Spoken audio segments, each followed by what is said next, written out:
তোমরা যখন থাকো না সে রোজ আসে, আমার দেখাশোনা করে, আমার যা যা প্রয়োজন সব এনে দেয়। কত বারণ করি, কিছু শোনে না। তুমি অমর্ত্যতার কথা বলছো তো সোনা জেঠি? জানি তো, অমর্ত্যতা না থাকলে এবারে তোমাকে আমরা আর ফিরেই পেতাম না। হ্যাঁ, ওর কথাই বলছি। হ্যাঁ হ্যাঁ জানি বাপু, হ্যাঁ জানি। সে এখন সবাইকে ভালোবাসে, সবাই তার আপনার জন্য। আমি এখন তার চোখের বিষ হয়েছি। হ্যাঁ, আমাকে দু চোখে দেখতে পায় নেকো। আমি ক্যাচে গেলে আমাকে ডুডু ডুডু ডুডু করে ছুঁয়ে দেয়। হ্যাঁ, আমিও ঠিক করেছি, আমি আর কোনোদিনও তার কাছে থাকবো নি। হ্যাঁ, কোনোদিনও তার কাছে যাবো নি। থাক বাবু, একা একা থাক, সুখে থাক, শান্তিতে থাক, আনন্দে থাক। আমি আর কোনোদিনও গিয়ে বিরক্ত করবো নি, কোনোদিন। ও ছেলে মা তাড়াতাড়ি বাড়ি চলো না বাবু, তাড়াতাড়ি বাড়ি চলো না। আমার তো একা একা থাকতে খুব কষ্ট হয়, তাড়াতাড়ি চলো না বাবু। তুমি তো জানো ছোলা মা, সে এখন আমার কাছে নেই। আমি একা একা কি করে থাকি বলে দেখিনি। তোমারও দোষ আছে পারি। সে যখন তোমার উপর রেগে আছে, অসন্তুষ্ট হয়ে আছি, তোমারই কি উচিত ছিল না তার হাতে পায়ে ধরে তার মুখ ফেরানো? এই যে তুমি কথাবার্তা বলছো, চলাফেরা করছো, সবই তো তার জন্যে পারি। এক কথায় তোমার জীবনটাই তো তার কাছে কেনা হয়ে থাকার কথা। তুমি সব জানো সোনা মা, তুমি সব জানো, তুমি সব জানতে কমটা হলি না। আমি যেটা কাটতে পত্তর লিখেছিলাম, নিকেতার বাড়িতে পত্তর করেছিলাম, পাঠিয়েছিলাম, সে কথা তুমি জানো? আমি লিখেছিলাম যে আমি তাকে খুব ভালোবাসি, আমি তাকে ছাড়া থাকতে পারছি নিকো। সে কি করলে, একদিন তো এলে আর বিয়ে ভাঙার কাগজখানা ধরিয়ে দিয়ে চলে গেলে। তার বেলা কিছু নয় গো, শব্দ যখন মরতেই না। তাই বুঝি পারি? তুমি তাকে চিঠি দিয়েছিলে, সেই চিঠি সে পেয়েছিল, তারপরেও কাগজখানা তোমাকে দিয়েছিল। তাহলে তোর সঙ্গে কথা বলতে হবে বাড়ি। আমার তো একটুও বিশ্বাস হয় না। আমি ভাবছি অমর্ত্যতাকে একবার জিজ্ঞেস করে দেখবো। আই একদম শুধু মেয়ের মুখ ভেঙে দেবো একেবারে, জানো? খালি হ্যাংলামি না, খালি হ্যাংলামি। হ্যাংলু কোথাকায়, একদম বলবি নি যেমন আছে তেমন থাকতে দে। হ্যাঁ, দেখাই দেখ না, আমার যেমন ধারা কষ্ট হচ্ছে তারও তেমন ধারা কষ্ট হচ্ছে কিনা। হ্যাঁ, একদিন না একদিন পারির কথা মনে পড়বে, মনে পড়লে তো অনেক কষ্ট হবে, সেদিন ঠিক ফিরে আসতেই হবে। চোখের জল মোছো পারি না।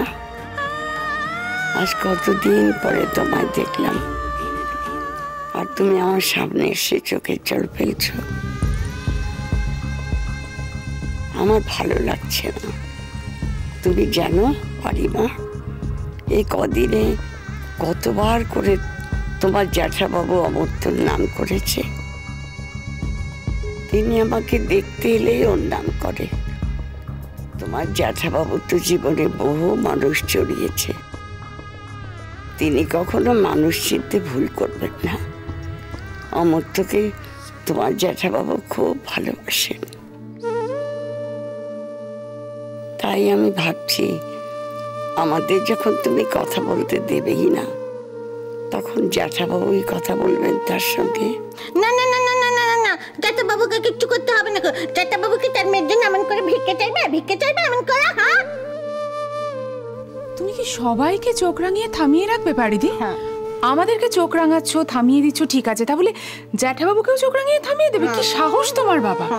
দেখো পারি, এতদিন এই বসু মল্লিক বাড়ির সবচেয়ে বড় অভিভাবক ছিলাম আমি, কিন্তু আজ সে বাড়িতে আমার চেয়ে বড় একজন অভিভাবক এসে গেছে। তার মানে তিনি হলেন এখন আমাদের বাড়ির গার্জেন। তোমার জ্যাঠাবাবুর কথা বলছি। তাই জ্যাঠাবাবু যা ভালো মনে করবেন তাই করবেন। তুমি এর মধ্যে কথা বলতে চেও না মা, এটা ভালো দেখায় না। তিনি তো তোমার ক্ষতি চাইবেন না, ভালোই চাইবেন। ও সোনামা, সোনামা, ও সোনামা, সোনামা, একটা না সত্যি কথা বলো দেখিনি হাবু, স্যার আর আমার কাছে কোনোদিন ফিরে আসবে সোনামা? আমি আর কোনোদিনও স্যারের সঙ্গে সংসার করতে পারবো? হ্যাঁ পারবে মা, পারবে। একটু ধৈর্য ধরো। আমি তো 50টা বছর ধৈর্য ধরেছিলাম, তুমি কয়েকটা দিন ধৈর্য ধরো। না এসে কোথায় যাবে? আসতেই আমি তোমার কাছে, আসতেই হবে।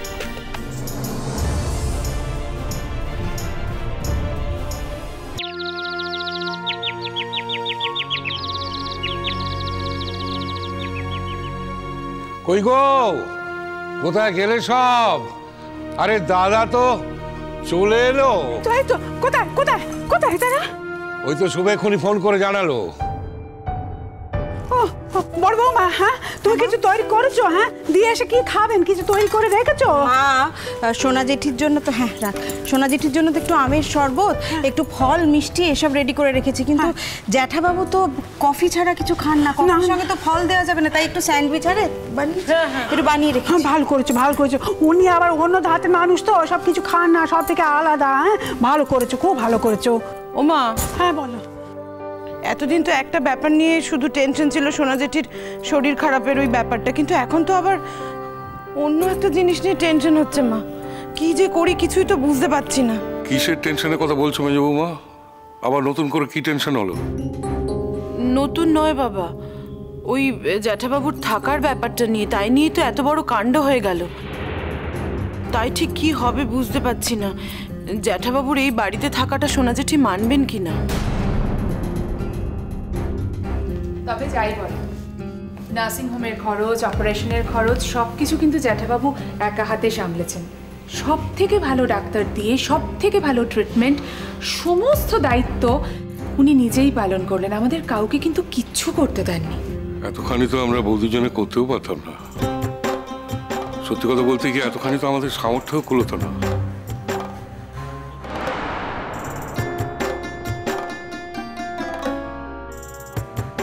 একটা কথা বলছি দাদু ভাই, কিছু মনে করো না।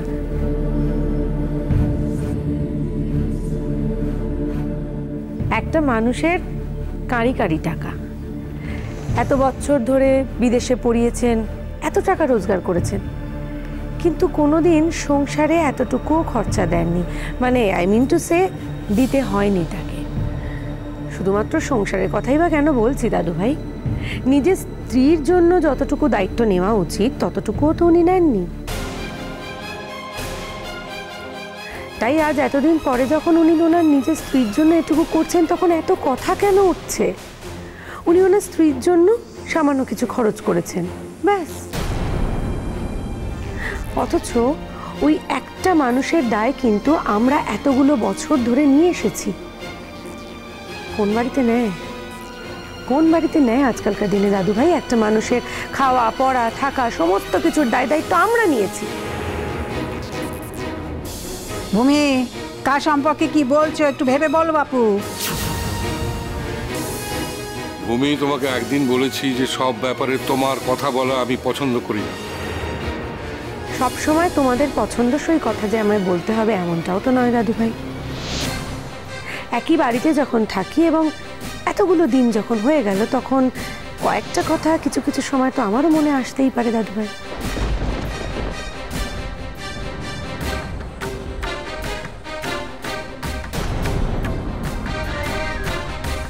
রাঙা পিসি, খুব খারাপ হয়ে যাচ্ছে কিন্তু বলে দিলাম। এত কিছুর মধ্যে তুমি এখন আমায় নিয়ে কেন পড়লে শুনি? আগে যাকে থাকার কথা বলছো তিনি এখানে থাকার অনুমতি পান কিনা সেটা দেখো।